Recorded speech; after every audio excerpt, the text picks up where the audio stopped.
Hello, friends. So, Donald Trump has become the 47th president of the world's largest economy, that is USA. To introduce to you the 45th and the 47th President of the United States of America, Donald J. Trump.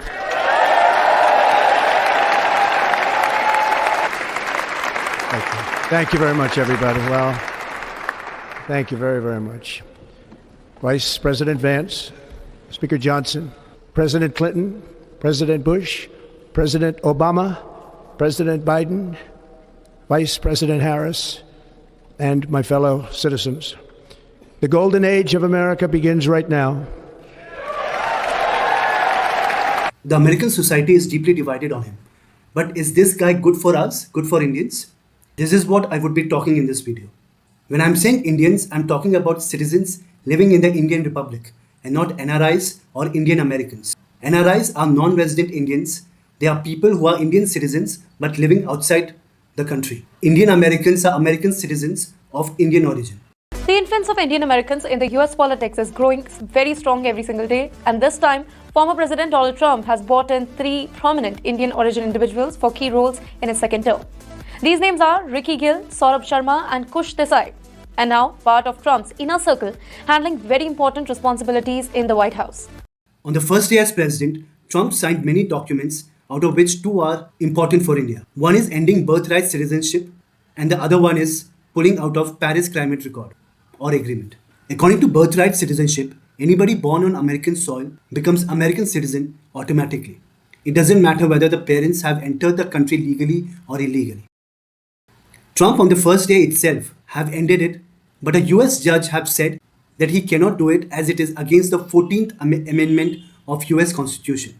The 14th Amendment says all persons born or naturalized in the United States and subject to jurisdiction thereof are citizens of United States and of the state wherein they reside. But whatever it is, it will only affect those Indians who want to give up their Indian citizenship and become US citizens. It will have minimum impact on Indians living in India.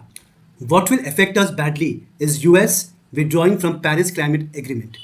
The main aim of the agreement is to hold the increase in the global average temperature to well below 2 degrees Celsius above pre-industrial levels by reducing greenhouse gas emissions.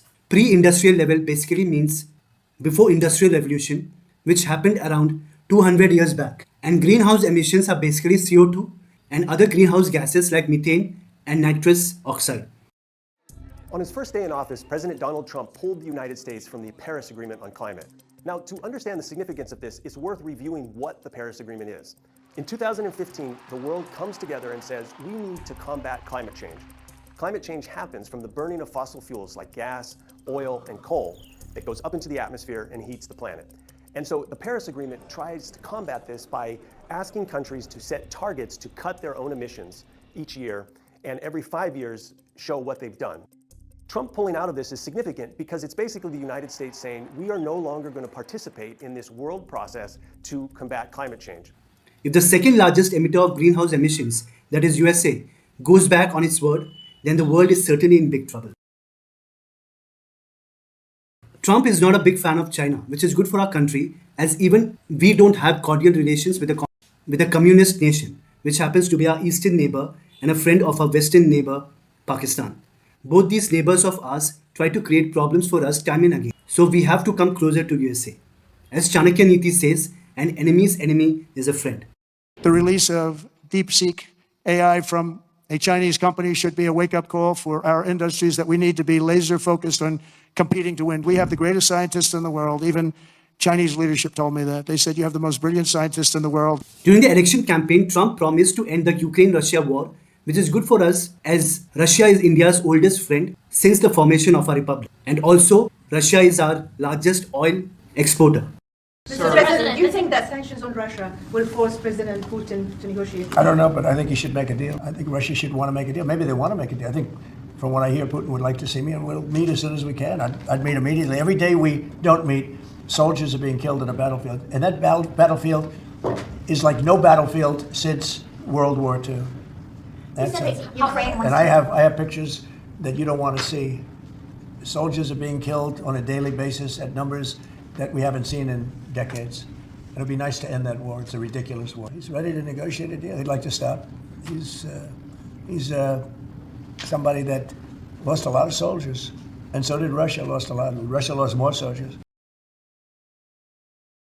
Trump's America First policy is similar to Mr. Modi's India's First policy.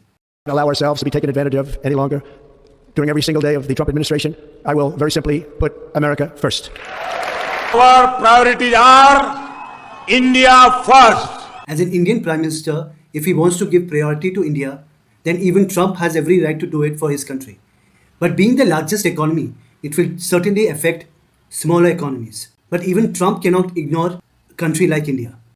And India, this is in regard to the growth as far as India is concerned, and that's expected to remain the fastest growing among major economies at a pace of 6.7% over the next 2 years. We're talking about the financial year 2026 and 2027, according to the latest Global Economic Prospects report of the World Bank. So the World Bank lauding India and its growth, saying it's going to continue remaining the fastest growing economy at the rate of 6.7% over the next 2 years. Sakshi Bajaj has the details.